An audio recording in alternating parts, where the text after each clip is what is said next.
Welcome to Black Girls Can Talk, the podcast where we dive into real, unfiltered conversations about what it means to be a Black woman in today's world. I'm your host, Dr. DaJaneil McCree, founder of Black Girls Can Talk. And here, we're creating a space where we can unpack everything from culture and beauty trends to mental health and the joys and challenges of Black womanhood. Whether you're here for the tea or looking for deep discussions, you're in the right place. So grab your seat at the table and let's get into it. Welcome back to another episode of Black Girls Can Talk, the podcast where we uplift and share these stories of Black women. Today, we're getting into topics like fertility and women's health, and especially how that impacts us as Black women. I have a very, very special guest here with me, Dr. Cyntia Brown. I'll go ahead and have you introduce yourself. So tell us who you are. Hi, so I am Dr. Brown. I am a clinical pharmacologist by trade with a background as a PharmD. I finished my fellowship at Indiana University School of Medicine, focusing on precision medicine. My focus areas were cardiovascular medicine and women's health, primarily hormonal health. So I was building models of hormones and seeing how they metabolize and are worked through our systems so I could tell people and tell future patients how hormones could impact their health in terms of cardiovascular outcomes, and how we can use natural products like hops, for example, in treating estrogen imbalances and issues of the sort. I then left Indiana, moved back home to Dallas, Texas, where I started my family and began my practice. That's amazing. And I'm so excited for today's topic because especially with everything that's going on in the world in general, right? But the things that have transpired over not even the last decade, it's been recent for some of these topics. It's been rough, right? Yeah. So I'm very, very excited to have you. So thank you for joining me, like I said. So I first wanted to ask, and this question just hit me. I wanted to kind of talk about your journey and why you got into the work that you got into. I've always had an issue and a history of hormonal issues. It runs in my family. All of my sisters, including myself, were put on birth control to deal with everything from like PMDD type stuff, extreme PMS. I used to miss school because I was in so much pain. I couldn't go to school during my menses.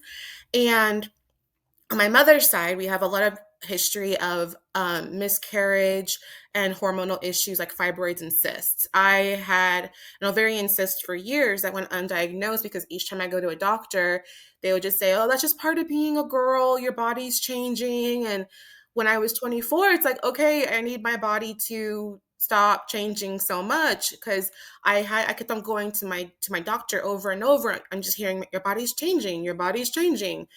So when I was 24, I really pushed on it because I was in so much pain all the time and it was impacting my ability to work. I went to 3 different doctors, each one kind of escalating me up because I didn't know what to do with me until I found a specialist who did an ultrasound and saw a cyst on my ovary. It was as big as the ovary it was on. And they immediately put me on birth control to help reduce the size of the cyst. Unbeknownst to me, that doctor was working with the manufacturer of that birth control and got a kickback from it. So when I went to the pharmacy to fill my prescription and when I would work with her, she would get payment for prescribing me this medication. Well, it was a newer birth control that they were kind of pushing at the time. I forget the name, I have to think, but I just remember that it was like $300 a month. But I thought like, well, this is the only thing that will help me, so I have to take it. So I tried like drug coupons that helped a little bit to bring down the price, but I went to her, for refills. And at a point, I'm like, I can't afford $300 a month for a birth control pill. Like, is there anything else you can give me? And she was like, well, that's just all that's working. We have to just keep taking it. And it wasn't until like I saw like the like ads and stuff in her office, I'm like, oh, you're paid to give me this. And it kind of felt like a drug racket. Like when a drug dealer gives you a little sample of something like to hook you. And luckily, the pharmacist at the pharmacy for my next refill was like, this is a lot for birth control. We have like a $10 option, and we had just begun the women's health section of school at the time. So it was all kind of like aligning well, where I was able to like learn and understand what's happening in my body, what my options truly were, and then I had an external advocate that kind of called out the nonsense. So with that, I was able to find a new doctor. I was able to switch to a much cheaper birth control option. Later on that year, I really began thinking more about like my fertility. When I got checked out, they said like the cyst had shrank. Cool, but I thought, well, I want to be a mother. I want to be pregnant soon, and I do not think I'm in a place to carry a baby to term. And I have concerns that obviously if the cyst and my hormones are only in control because I'm on birth control and I need to get pregnant, like I need to get off birth control to get pregnant, that's kind of counter to the purpose of birth control. I said, okay, well, I have some comorbidities that are going to impact my fertility. I was obese. I'm only about 5'3", and I was 200 pounds. And I knew I was bigger. It didn't bother me. I liked my body, but I also knew the facts were when you get pregnant, you gain about 40 to 60 pounds. Some books will say 20 pounds. As someone who has been pregnant, that's a lie. You're going to gain about 40 pounds. And I knew that because of my height and my weight, that'd be an issue. I was also diabetic, and I had high blood pressure at like 26. And I had like sleep apnea and joint pain. A lot of it came from my weight. I kind of learned my body doesn't like to be bigger. It works for some bodies. My body, I start having issues when I get bigger. So I spent that year working on my health naturally, holistically. I used what we learned in school, because in my pharmacy school, we also learned holistic health, because we wanted to be able, that was one thing I really, really appreciated, was that we wanted to serve people wherever their health preferences are. So we didn't just learn drugs, we learned about natural supplements too. I expanded upon that in my own, and I worked on myself in that year. I lost 55 pounds, about a pound a week, slow paced. Um, and when I came back to see, for my checkup, I had dropped the weight. My blood pressure was not just normal, but stellar. Like now my blood pressure runs like in the low hundreds, like 10, like 110 is when I'm stressed out, where textbook healthy is like 120. So that's perfectly well controlled now. I was sleeping better. I could breathe when I'm sleeping, no more pain, and I felt strong. So I felt like I built my body back up, to what it could be. I was able to conceive naturally with my husband a year after that. And now, because of my experience in preconception, and I was able to have a safe and healthy pregnancy. I delivered quickly and naturally. And I had a smoother transition postpartum, because my body was ready, and my body was able to do the work that's needed to create a baby from scratch.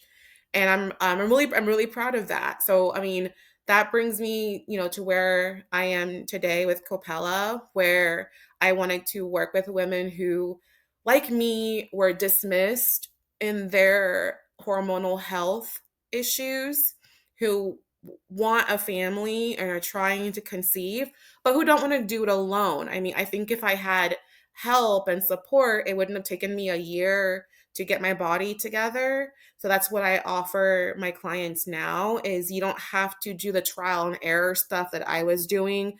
I know what's going to work better now and faster, so that you don't have to just kind of be poking in the dark anymore.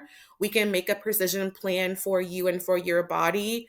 We can make a plan for your hormones, so you aren't a victim of predatory doctors who don't have your best interest at heart, and you're not left with just this uncertainty about what your fertility future looks like. Yeah, that's very important because a lot of us are left uncertain because we're not educated, right? Mostly. And so I want to just thank you for sharing that. You said so many things that I definitely want to touch Sorry, on. yeah, that's a No, real. you're fine. Whenever I talk about, whenever people are going to ask me why, I'm like, well, it all goes back to this doctor who tried to use me for money and didn't care about me, and that's why I'm mad about it today, because it irks me that that kind of stuff happens, and I was a victim of it. Yeah, unfortunately. And so many others may have been as well. So thank you for sharing a lot of your journey. We'll definitely talk about fibroids and cysts Yeah. Yes. because child. But you all Yeah. know that I'm a researcher, so I must go over Yeah. some statistics as it relates to some of these topics. So Black women are twice as likely to experience infertility compared to white women. Yet they seek fertility treatment at lower rates. Black women have a 50% higher chance of preterm birth than white women, increasing risk for both mother and baby. Endometriosis is underdiagnosed in Black women, despite affecting up to 40% of those struggling with infertility. Fibroids affect 80% of Black women, and by age 50, but symptoms often begin in their 20s and 30s, impacting fertility. And lastly, Black women are 3 times more likely to die from pregnancy related complications than white women, often due to systemic healthcare disparities. Yes.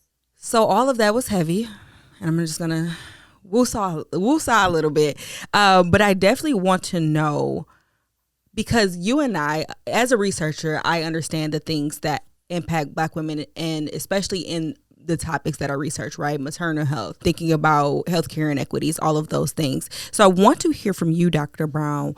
How do you think racial inequality plays into our fertility experiences? I think race is this kind of perverse and permissive element that goes into all factors of our life. I mean, you get racial issues when you're ordering dinner at a certain restaurant sometimes. You can't, not that you can't escape it, but it's so ingrained, it's hard to separate. When I got pregnant, my husband, my husband is white. We had a conversation about what I needed to be safe. And I had a doula. My doula is Black, and we talked about the importance of advocacy, that people are going to ignore me and my needs because they're going to dismiss me inherently without thinking about it. And racism in my pregnancy is not necessarily going to look like, oh, I don't serve Black patients. It might look like, oh, you're not fully in labor yet. You look fine to me, even though I'm screaming and in pain. And that's when he has to step up for me when I can't for myself. It might look like, I don't know, him having to make certain health calls if I am unable to. So what would I want in that situation? And I think these are conversations that all Black women need to have with their partners, regardless of the partner's race, simply because your husband your husband, partner, boyfriend, whatever he is to you, needs to be locked into this journey with you, because they're the front line of defense against you being hurt. You can't, when you become pregnant, you're in an inherent state of vulnerability, physically, emotionally, honestly. And you can't fully advocate for yourself in that state.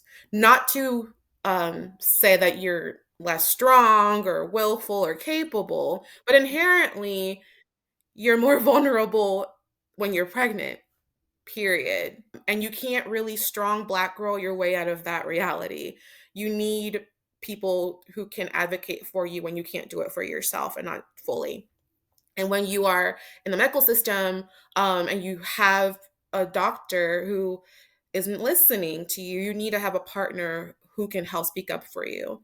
I actually left a practice here in Dallas, an hour from my house. I drove an hour up to Plano to because I found the best doctor in Dallas because this is the baby I've always wanted, right? So they had to have the best OB deliver them. And I left that practice at 8 months pregnant because at a point I was like, this person is not listening to me. They're going to cut into me. I keep asking questions and they're dismissing and ignoring me. And the question's just like, okay, so if I don't want a contraceptive, it's a little too late for that. If I don't want a epidural, how long can I wait? What are my options there? Here's my birthing plan. What do you think about this? She didn't have time for that. She would literally just say, "Oh, don't worry about it. We're gonna give you an epidural, and don't worry about it. I'll just do a C-section." And it's like, whoa, how are you planning? How are you telling me what you're gonna do to me? Can you ask me? Can we have a conversation? But she never had time for that, and this was another very expensive doctor that didn't have time to talk to me, but had time to bill my insurance. Blue Cross Blue Shield was getting all kinds of action from that office. I was getting all kinds of testing from that office, all kinds of labs drawn, but she never gave me a urine screening. And I had a flaming UTI for a month that went into a bladder infection and threatened my pregnancy. And I went into labor early. The people that caught it was when I shifted and went to a midwife. And my midwife, the key difference I saw there was the first visit, they asked my husband, okay, how can we help her? And they caught my UTI that I had been complaining about to my doctor for months, saying, I'm in pain, I'm in pain, I'm in pain. And she would just say, oh, that's just part of being pregnant. So they caught it, and it was the first time in about 4 months that I was not in pain. I forgot what it felt like to not be in pain all the time because I was hurting so bad. And the infection had spread. And when my baby was born, he was born with an infection because it went into my womb. That's part of why I went into labor, when I had a short labor. I think my body was ejecting my child. And we could see the placenta was wilting, the cord was dying. And, we'll never know. But I think any logical person can say if a woman has an infection for months and months and months, that's going to impact her pregnancy. I think that is why it is important to have doctors and caregivers that bring that not only your husband is your teammate and your first line of defense, but your doctor is seeing this as a team effort for your benefit. It's important, I think for us, we have to trust our gut as women that something isn't right here and have the bravery to be like, I'm going to go look for it elsewhere and find something better. And also knowing that sometimes the hype isn't what it cut out to be. I will say, after I left that doctor and I wrote a very lengthy review, that's when she had time for me because she wanted me to delete that review on Google. And every time I see someone like that review, I'm like, I hope I just saved you from being dismissed. I hope I just saved you an emergency C-section because she doesn't care. She just sees you as a body, another baby, and she's just gonna do her plan on you. And she's not gonna talk to you about what you want. She has a plan for you, and she's not gonna listen to you. I was getting all kinds of attention and care when she needed me to delete that review. So I am over here trying to silence my outbursts because I just have so many opinions about mistreatment in healthcare. But you said a lot of things that are very, very important. Not only should we be advocating for ourselves, but we need a care team that's advocating for us. And like you said, whether that be your partner, the child's father, whatever the relationship a is. doula, whoever can Right. fight for you when you can't fight for yourself, or who can Absolutely. be your sounding board when you're like, okay, so this is happening. And because for me, this was someone who I'm like, she's the best in town. She's in all these magazines. She's highly educated, all kinds of awards. I want my child to have the best, you And know? why wouldn't you? Why shouldn't you have the best, right? Right. I worked so hard to get pregnant. I suffered so much to get pregnant. I want the best care possible for me and my baby. Yeah, well, we're happy that you switched over and received the care that you needed, because it Yeah. makes a world of a difference, and it truly matters. I actually have a question that's a little selfish. Sure, sure. It's a little selfish, but it's also for the girls. Okay, Okay. so I must go back to fibroids. So, Yes. just transparently, and people don't even know this, but here we are. So transparently, I have fibroids, much like other Black women, and I didn't find out that I had them until I miscarried. Yeah. So many things about that are unfortunate. I personally, I won't call it scared, because fear doesn't exist here. We rebuke fear. But I've not had the thought surrounding, or even the inclination or want, desire, whatever you want to call it, to get surgery to remove them, because where they sit shouldn't interfere with I've been pregnant before, but also I've gone to fertility specialists. All of these things. I've gone to all the appointments, and they've confirmed that I should be fine. But what would be your advice, suggestions, feedback for women who have not had a live birth yet, or who have fibroids, right? What would be your feedback on getting a surgery to remove them prior to conceiving, and carrying a child full term, if you have any? I know that I just put you on the No, it's spot with okay. that question. No, no, it's okay. I got a fibroid while I was pregnant. It came in about halfway into my womb. They the ultrasound woman, or she said, "You're lucky it came in the perfect place, so it didn't hurt my baby." So after I delivered and stuff, I call it my souvenir. Like that's what I get after. But by God's grace, it came in the best, perfect place. The question of getting surgery or not depends on a number of variables. As you mentioned, location, their size of the fibroid, too. So that is almost a case to case question. But what I can say is estrogen feeds those fibroids. You might hear a phrase estrogen dominance thrown around. Depending on who you're talking to, people have a slightly different understanding of what that means. When I say it, I just mean excess estrogen in your system.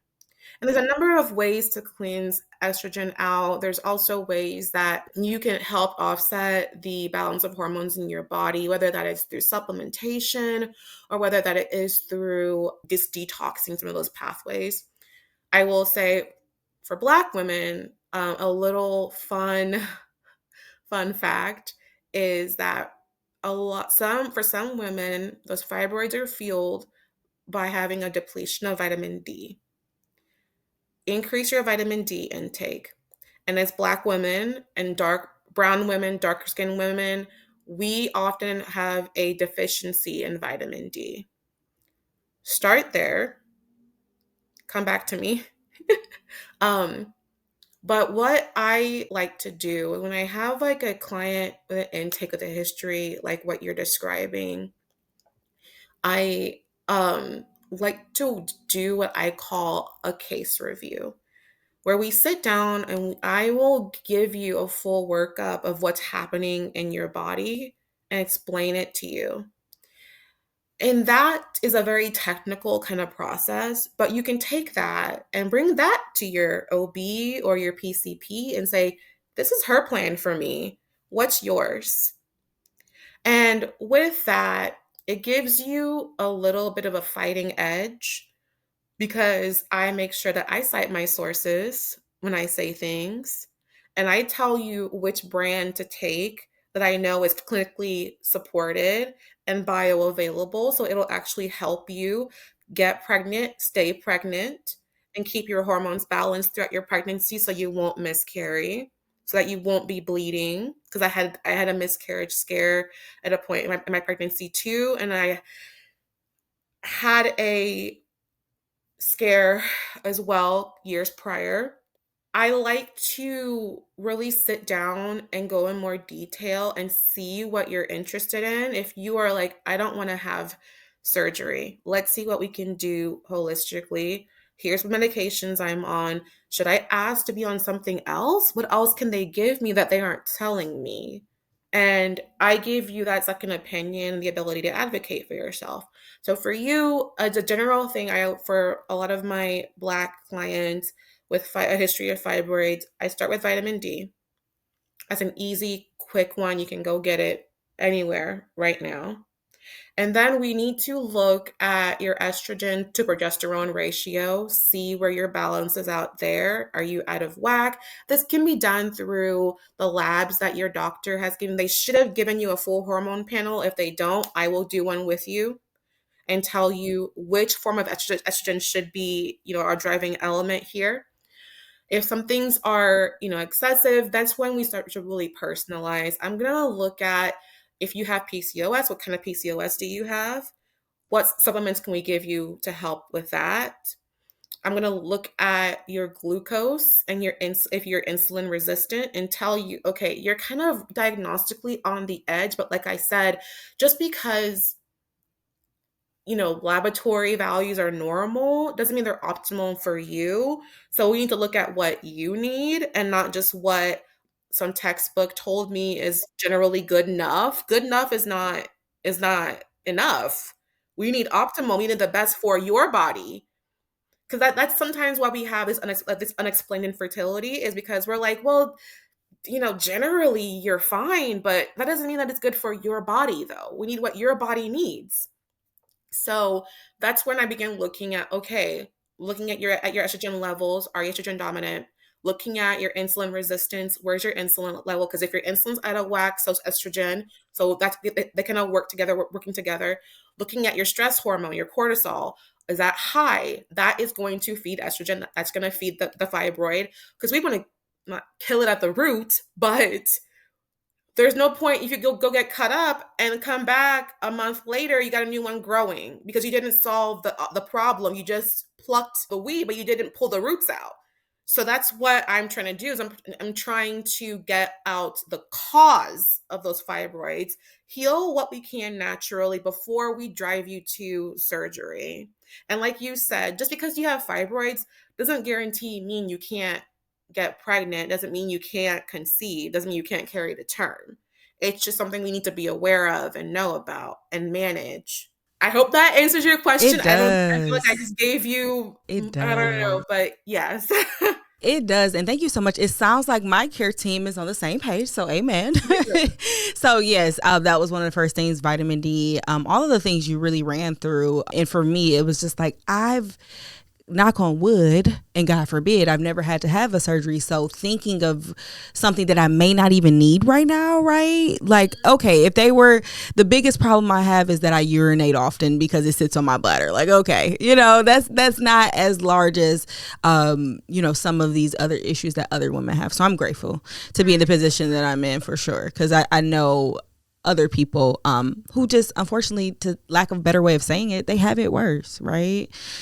So grateful, and thank you for sharing your expertise in that area. I know that thank you for indulging me as well in my little bit of a selfish question, but I definitely, we all needed to hear that, so thank you. We're gonna get into a segment that we like to call the rundown. So I always say it's like a spitfire or rapid fire, this or that type of questionnaire. So I'll give you two options. Unfortunately, some of them you may want to say both, but we have to choose one. Okay. And so I'll just spit them out and you give me one. Okay. That sound good?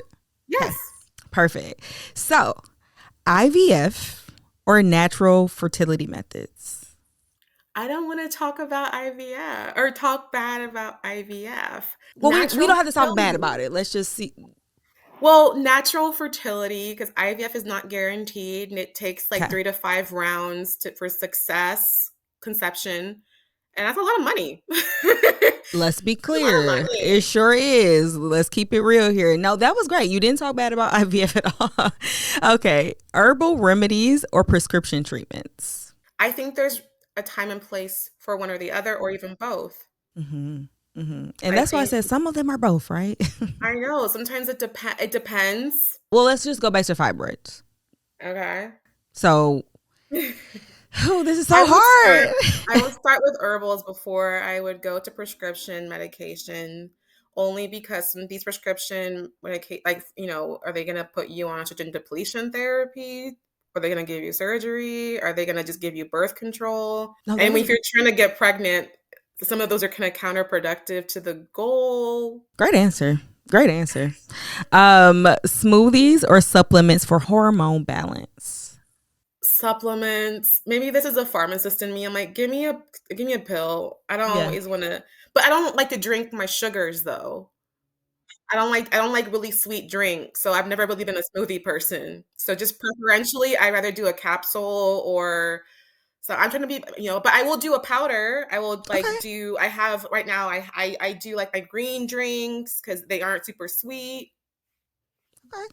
Cute. I'm gonna preface it by saying this next one is definitely a what are we talking about? Maybe both. So OBGYN or fertility specialist.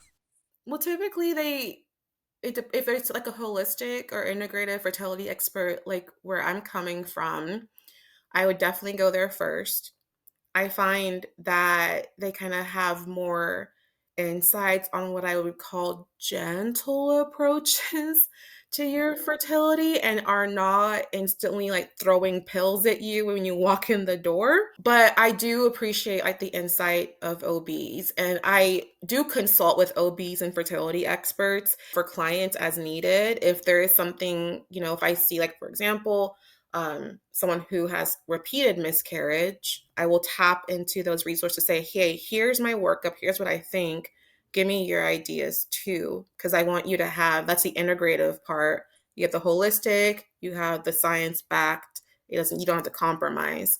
So I think I would start with holistic care with an integrative expert who understands the medical and holistic side and can give me the best of both worlds. So I'm cheating. I That's my love cheat. no, it's fine.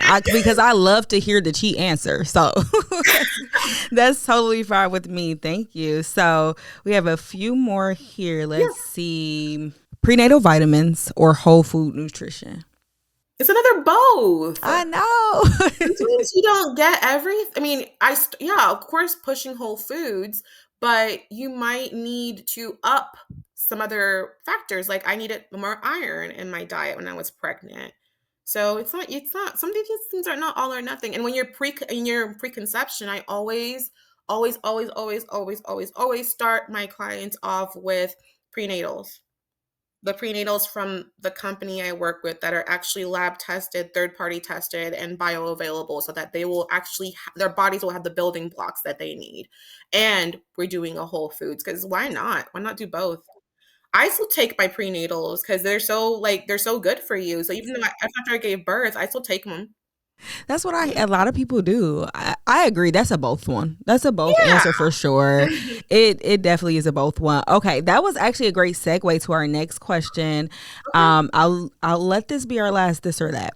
Sure. Early fertility testing or waiting until you're trying to conceive.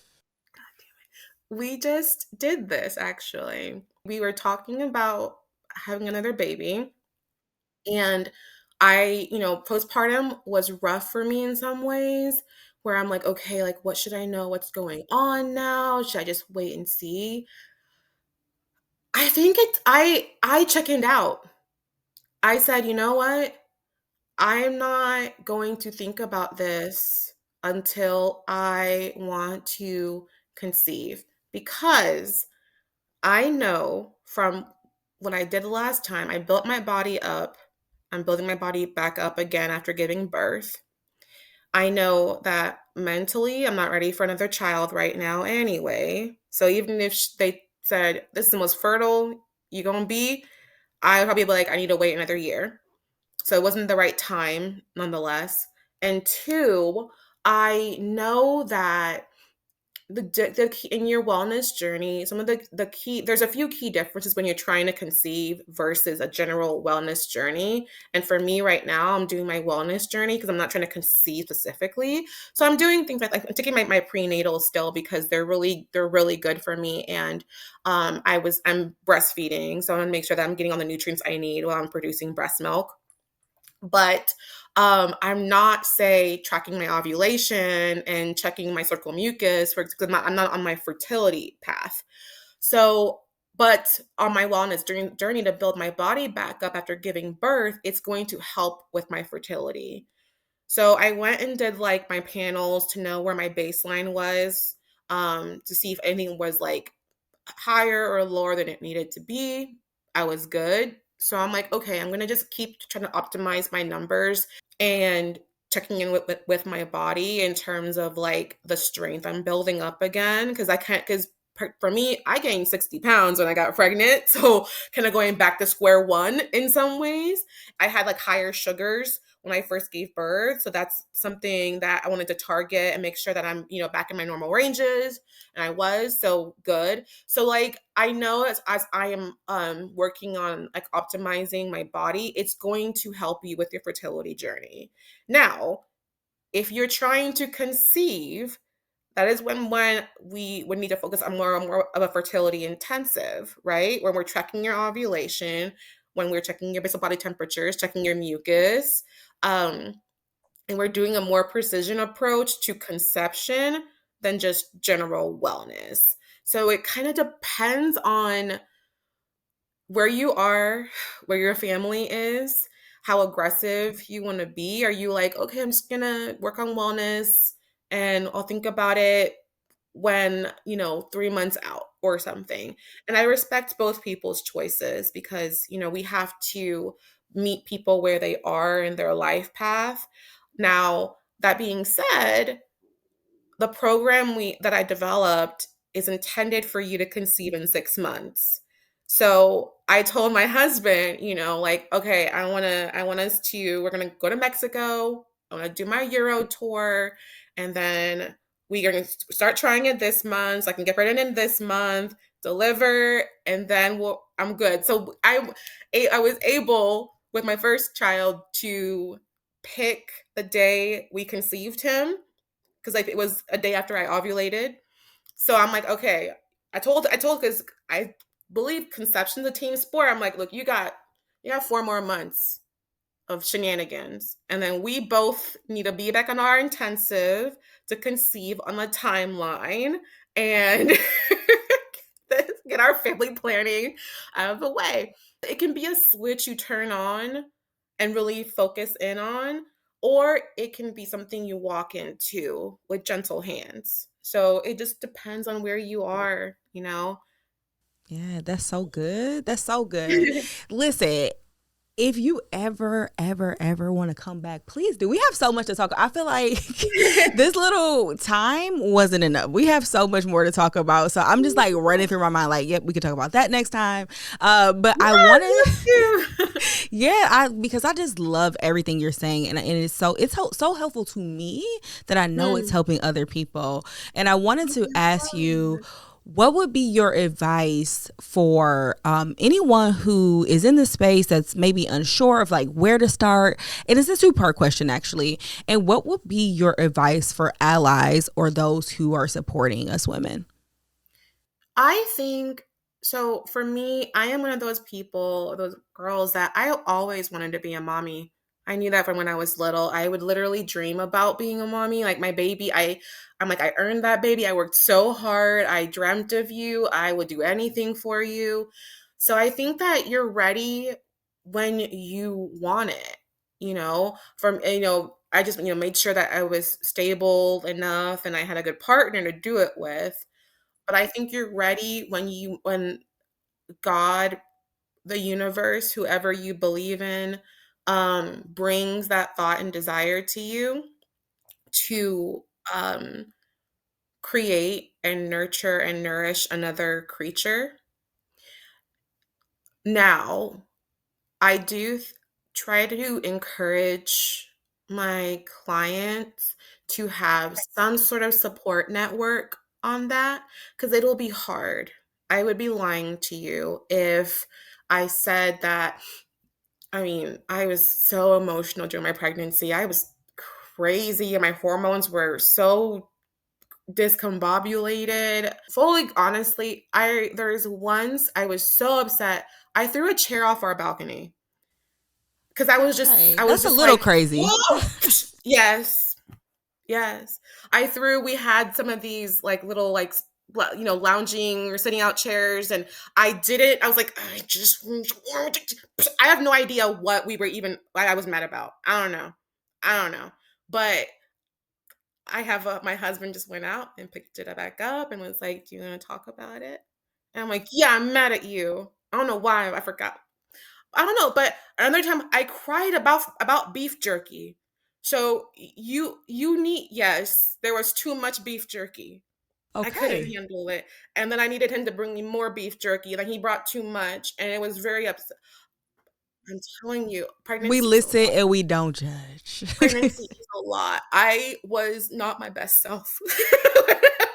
But you need a partner who is like, I told my girlfriends, like, he's signing on for you to be insane for at least 2 years.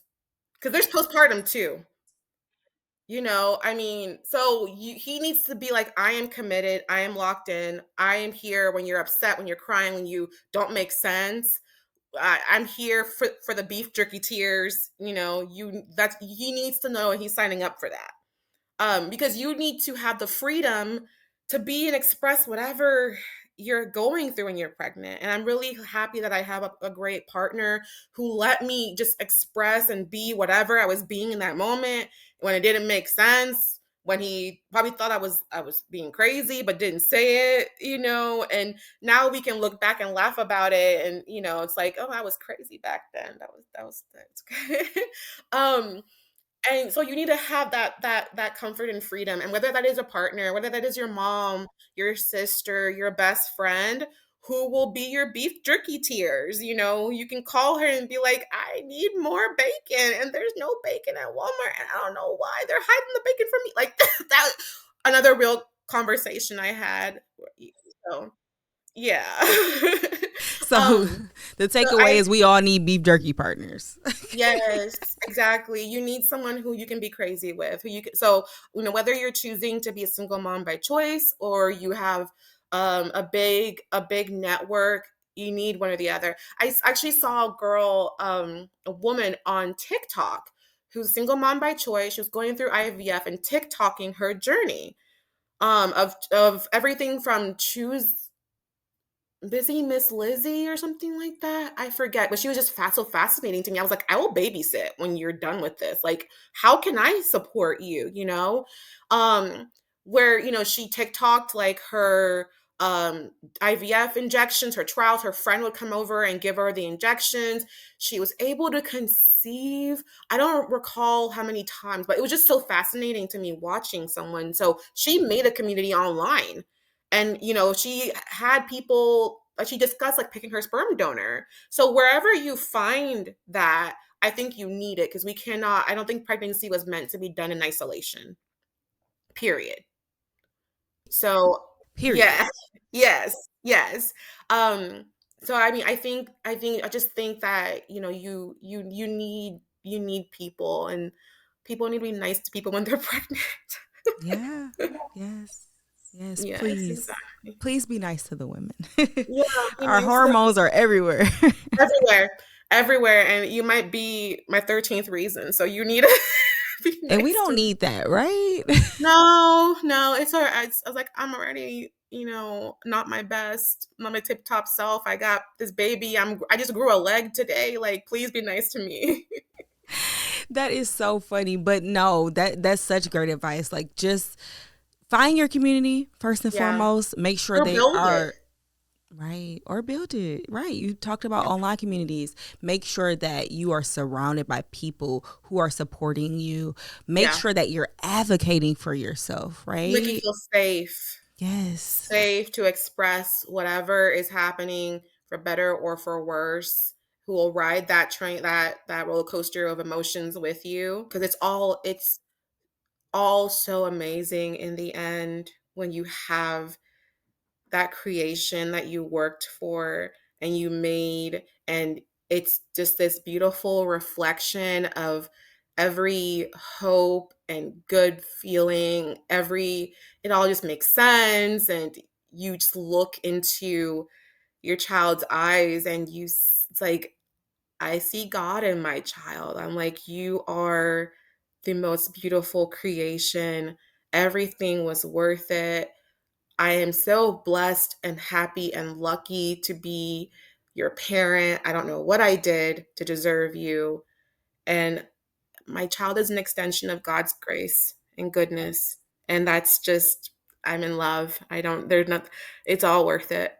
It's all worth it. That's all I can say. It's all worth it. You've gotten me excited, but the Lord has to bring the husband first. Amen. So I know that this is just hard. Yeah. I know that this is just going to breathe life into others who may have been hesitant, who may have been thinking twice. So thank you. Please let us know. How can we find you? Where are you at on socials? Let us know. Our website is kopelahealth.com, Kopela health.com. You can also follow the business page, Kopela Health, on Instagram and Threads. And you can follow me at dr.cyntia Brown on Instagram and Threads as well. And, please, I would love anyone who sees us from this podcast and mention anything that was of interest that I talked about today. I would love to talk to you about any of your fertility or health goals, where I can be happy to offer you a free case review if you want a second opinion on some of the things you mentioned, those fibroids. Because even though, we're still husband hunting, that's what I called it when I was when I was single. Amen. we can still do things to prepare so that our journey is easier when he enters the picture. So there's always stuff we can do to make sure that you have the easiest time. So please, if you're comfortable, I'd love to sit down with you and talk about those things. Absolutely. See, look at that building of community, y'all. So make sure if this episode resonates with you, share it with somebody that it may be helpful to. Subscribe to the YouTube channel. Drop comments in the comment section. Follow up with Dr. Brown. Do all of the things, because we are here not just on this platform, but we are truly here to help each and every one of you in any way that we can. So please make sure you're following us at blackgirls_can_talk. Buy the book. It's on Amazon as well as our website.